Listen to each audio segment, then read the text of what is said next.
Hey guys, just want to do a cold start video. Car's been sitting all night, so cold as you can get it. Do a quick start up here. Gotta have it over on neutral. Little push button. But here you can see everything, I hope.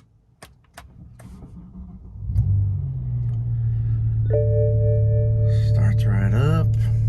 Tells me I need to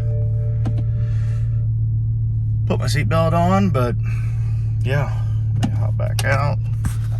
You can kind of hear it, but you can see that it is cold. So, but again, the car's only got 60,000 miles on it, so it should start.